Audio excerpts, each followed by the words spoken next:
Welcome back, everybody, to another segment of the AD Think Tank, the K-12 Sports Tech AD Think Tank on the Educational AD Podcast.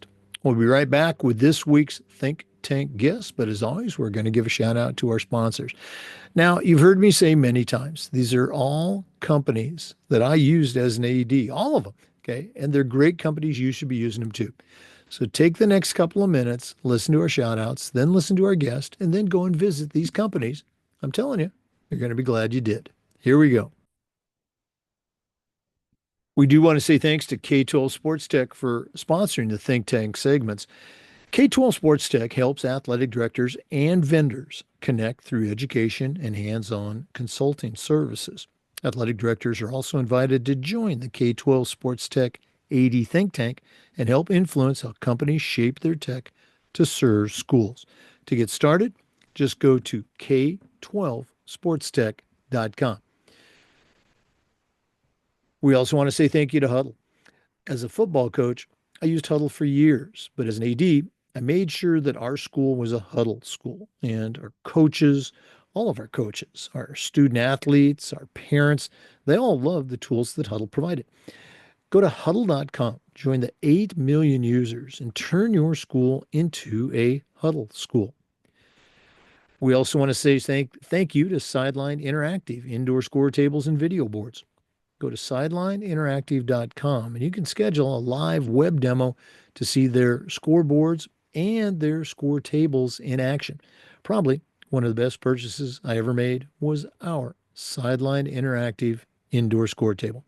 Go to sidelineinteractive.com. Check out their great products today. We'd like to say thanks to Home Campus. Home Campus is a platform you're going to use every single day, whether it's scheduling, rosters, results, and even if your state has a platform for all of those things, Home Campus's athletic eligibility and clearance platform alone is worth the price. Go to homecampus.com to get started. That's it, homecampus.com. We'd like to thank our friends at the Ohio University Online Masters in Athletic Administration. Thousands of people have gotten their master's through their program, including my assistant AD, and it was a great experience. It's very affordable, just 20 months, totally online. And you also get 11 NIAAA leadership training courses at no extra charge. Go to ohio.edu/info/MAA, the Ohio University Online Masters. We want to thank Gipper for their support.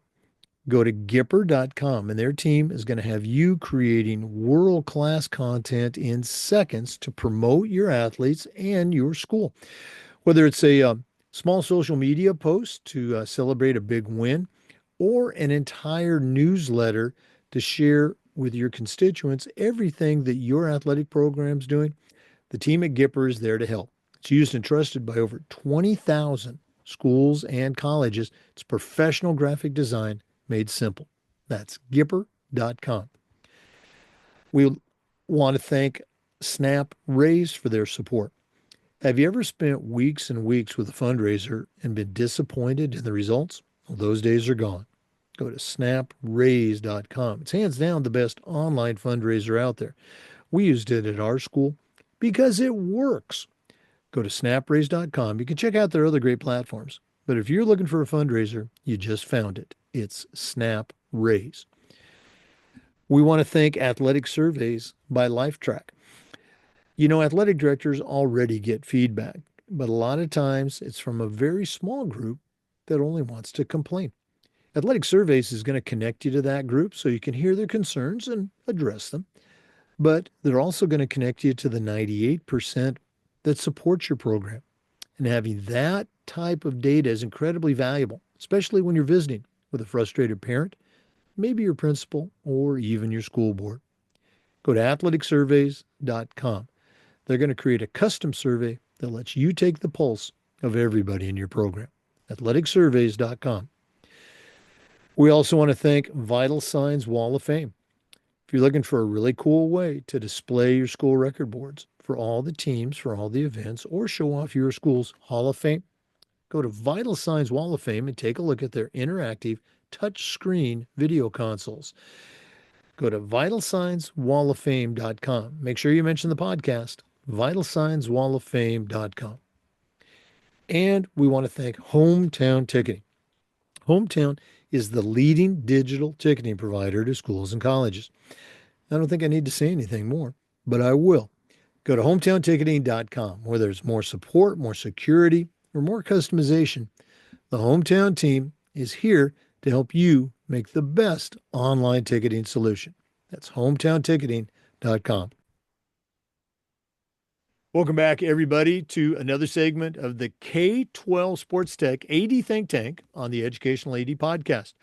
We've got one of our favorite guests. He was an original podcast guest way back in 2020 when we started this. Jay Getty is back with us. If you're new to the podcast, Jay is a certified athletic administrator. He's a longtime AD and cross-country track coach at Hagerty High School here in Florida. Very active at the state and the national level. He's sat on coaches advisory committees, our athletic director advisory committee here in Florida. He's currently the track and field guru, if you will, for our Florida Athletic Coaches Association. And just really is a great example of that servant leader. As we record this, he is in his office late at night at Hagerty High School, and we appreciate him sharing with us. Jay, welcome back for your second segment on the AD Think Tank. Thank you for having me. It's always good to be on and good to be able to chat with you. And more importantly, good to be able to try and share to help out anybody who has run into scenarios at an athletic event that they've looked at and thought, I hope that never happens again. One of the things that I learned early on in my career is that you are never able to predict how anything is going to go. And that's the attitude that you really have to roll in for your big events. Anything can go wrong, whether it's a small event or a big event. But the big events are an area that I really want to focus on for today. When you look at it, the first mistake I think that happens is with your principals. The principals get involved sometimes in assigning administrative coverage to events because they want to keep it even. And nobody's out extra nights. And I always try and remind them, I am 100% in agreement with that. Although we are not going to staff the Oviedo Hagerty basketball game with just your average run-of-the-mill administrator. And you can look at your staff. You can say to yourself, I've got 8 administrators. How many of them do I really trust at this event? And you need to be able to go back to your principal and say, I want these 2, bare minimum. And then I'm going to build the rest of this with my athletic department, and I'm going to build this with other coaches. Because other coaches in their deputized role are really just standing there, being able to provide another face and eyes that the crowd can connect with. Because if the baseball coach is there and the baseball kids are the primary constituents of the student section, all the baseball coach has to do is look at them or walk that direction, and you've got crowd control. So you need to be smart with your assignments. Let your principal give you a couple, but you need to build it with your athletic department, both in-house in your office, but more importantly, look at your student section and ask coaches for the groupings that you have the most. My baseball team is great at showing up. Sometimes they're great at showing out, but I make sure that the baseball coach is there that night so that he can just take 3 steps and tip his hat up a little bit just to look like he's getting a better view, and things calm down. And I haven't had to do any work. So that's my first piece, is incorporate people that match your section. The second one, especially for basketball, keep in mind that the teams warm up in front of the other team's student section typically. Your student section for each team is usually right across from the bench. So when you go warm up in basketball, you're warming up in front of the other team's bench, which means you're in front of the other team's student section. This is when you wander that direction just to hang out with another person. Make it to the point where you're just there so that you're able to listen, because sometimes what happens in a game actually started at the 3-minute mark of the warm up because no one was paying attention, because in most people's eyes, the warm up's the warm up. Nothing can go wrong in the warm up, but that's typically when things get said that create that moment that will build through 4 quarters of play and totally blow up your game with a minute left. And it started during warm up. So get the right people there, first of all. Number two, get over to your warm up area and be there to encourage your team, number one. But number two, keep your ears open. And that way, because typically if you're on the road going over there, you're just talking to the other school's administrator, anyways. And when you hear it, you're capable of saying, hey, man, did you hear that? That was interesting. So, and that usually gets everybody tuned in. The other scenario that I want you to think about is it's really hard not to watch the game because it's there. It's right in front of you. You're involved. You're excited.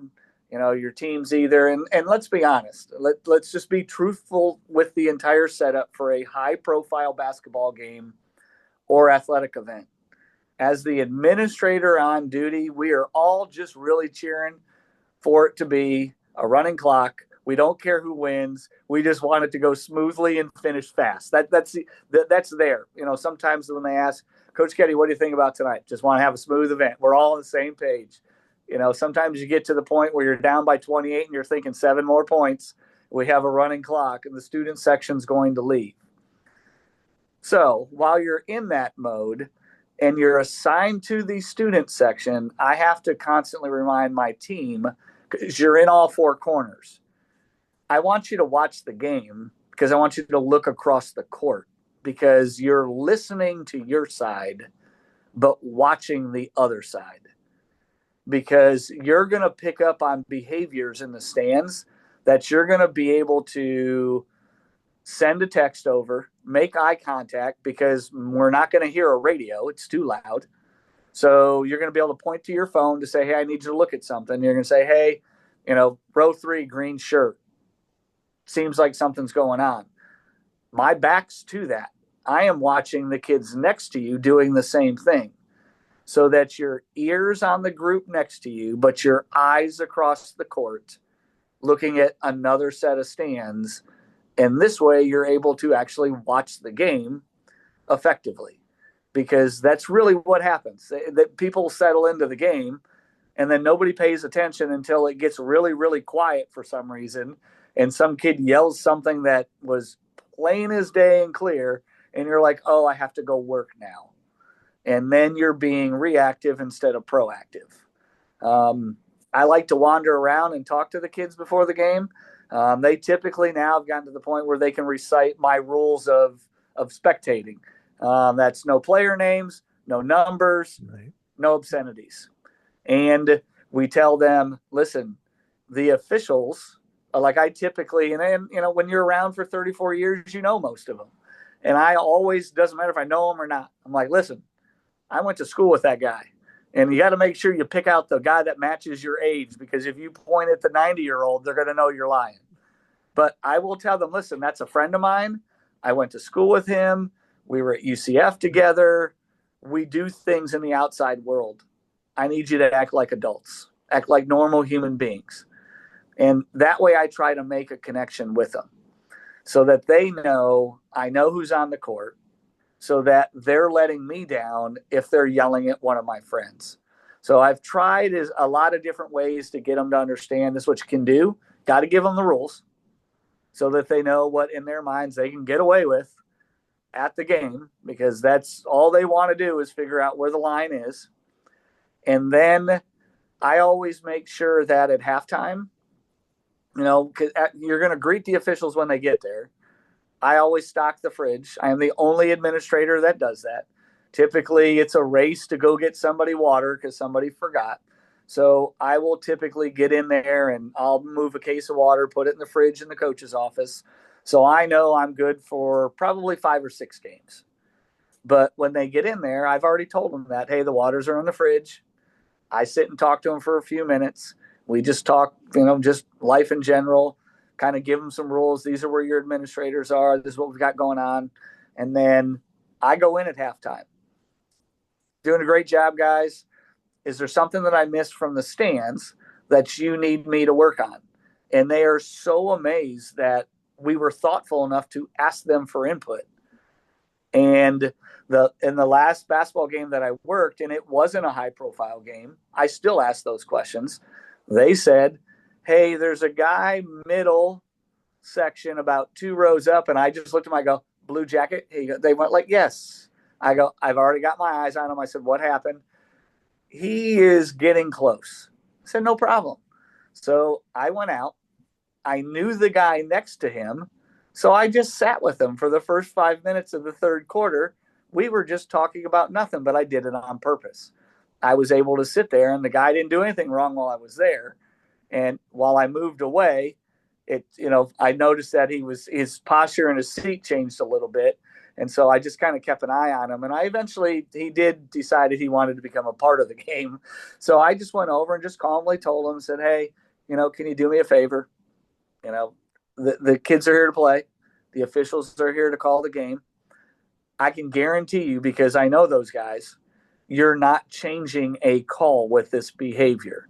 All you're doing is probably costing us another one down the line, because at this point they're now, because you're asking for it, and you're just asking them to call more fouls, because it's going to get ticky-tacky now, because our kids are going to take your demeanor on. Because if you're upset, your child is upset. And because you're upset in the stands, your kid's now going to be more aggressive. Your kid's going to end up with another foul. And now it's a double whammy. Both of you are upset. And now I'm having to work more. So to alleviate that problem, we have 2 choices. We can either stay and watch the game, or I have to go out and circle through the parking lot at times. Now, what might be a good time for us to go check to make sure there's nothing going wrong out there. And usually that typically works out pretty well for me. And I'm able to just kind of talk to them and say, hey, look, I just need you to, take a deep breath and remember it's a high school athletic event. We're going to miss some calls. We're going to miss some decisions on the bench. It's okay. Someone's going to win. Someone's going to lose. But you have to be able to talk to those officials at halftime, because you're not going to hear everything. They're going to give you a clue as to what you might need to pay attention to. And it goes a long way with those guys. When they feel like their voice is heard, they're going to work with you on some stuff. Right about probably about the halfway mark of the fourth quarter, especially if it's close, don't be afraid to start talking to your kids.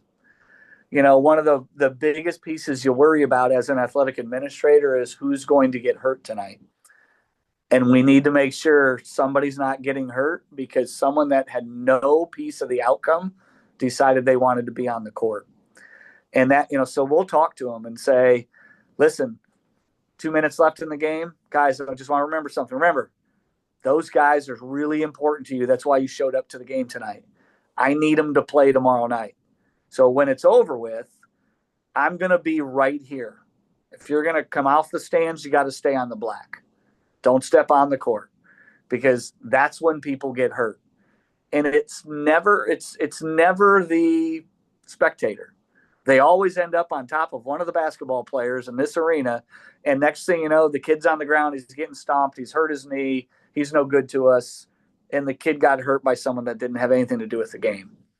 So we talk again with the officials at halftime. We then go back and talk to our kids as the game gets close to the end. I typically assign one of my people to meet the officials afterwards and make sure that they understand that there are 2 ways out of our gym. You are more than welcome to come straight through just as you entered. But if you walk out this door and hang a quick left, you're going to be right out to the parking lot and you're smooth sailing. Nobody even know you left. So I make sure that they go over that with them. And we typically have some quality control.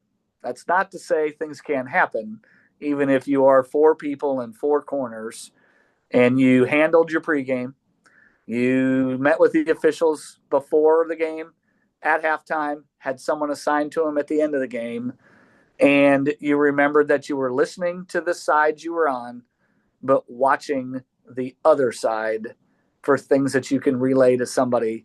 Things can still go wrong. It's typically the parents. They are the most upset individuals I've ever met about not being able to update their Facebook page with "we won tonight," and believe it or not, the phones for the student section sometimes work to your advantage, because sometimes those kids are so enthralled in their phones they're not even watching the game. And I get excited. I'm like, it's like, well, sleeping baby. Do not go over there and wake them up. They're not paying attention. I don't care. They've paid to watch the game. Let them sit peacefully on their phones. Don't anybody walk over there and go, "Hey, you guys should pay attention. This game's getting good." Just let them chill. That's my final piece with game management. If they're going to be on their phones, that's okay too. Well, as always, just some great stuff. You probably noticed me smiling throughout. As someone, you know this, I was a basketball referee for many years. Um, I would share with our coaches, and I'd share with the ADs, hey, referees are human. They really are.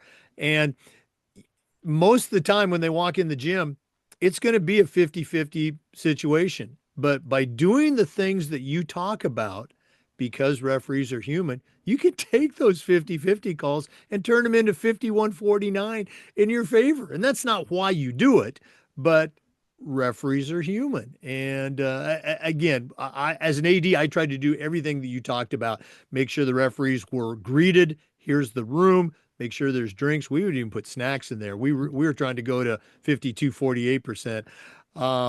And our coaches, I think, did a really good job, and we would talk to our fans, et cetera. But you're absolutely right. Those parents, most of the kids get it, most of the parents get it, but you spend all that energy, with one or two knuckleheads, as we would like to call that. But just fantastic advice, for any AD, veteran or new.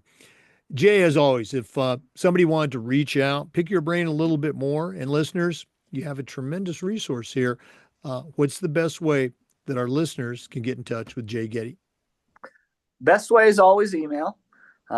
Simple, short version. Seminole County Public Schools got a little shorter in their email address, and we are all appreciative of it. That is Getty, JR at myscps.us. So GETTY, JR at myscps.us.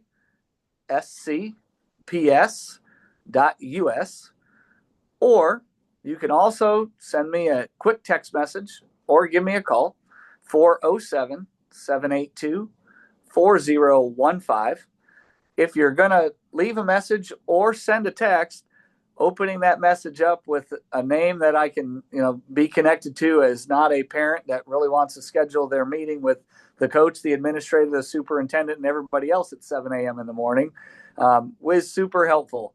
And I try and get back to everybody as fast as I can, and always happy to share and help along the way. I've had a lot of people that helped me, and it's returning the favor and paying it forward. Well, Jay, again, appreciate you sharing with our listeners. All the best as we move to, kind of wrap up 2025. We got the FIAAA conference coming up soon. Again, for our listeners, Jay this year is our president-elect, so he's organized a great conference. Come on down to Florida, or if you're in Florida, make sure you make it to Orlando to the FIAAA conference. That's the first weekend in May. Just go to fiaaa.net and you get signed up. I guess a third time. Jay, thanks so much for sharing. Thank you for having me. For listeners, we want to say thanks to you and remind you we upload the Zoom recordings of every interview to the Educational AD Podcast YouTube channel. We do the Think Tank every week, and just about every day we try to share stories and best practices from the world of education-based athletics. So we hope you come back and join us for the next episode of the Educational AD Podcast. We'll see you next time. Always a pleasure to spend some time with Jay Getty, Hagerty High School. Make sure you reach out, and make sure you reach out to our sponsors.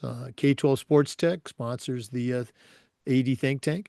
Athletic Surveys, one of our great sponsors. Check them out. Vital Signs Wall of Fame, Snap Raise, Hometown Ticketing, Sideline Interactive. I want to say thanks to Huddle, Gipper, the Ohio University Online Masters in Athletic Administration, and home campus.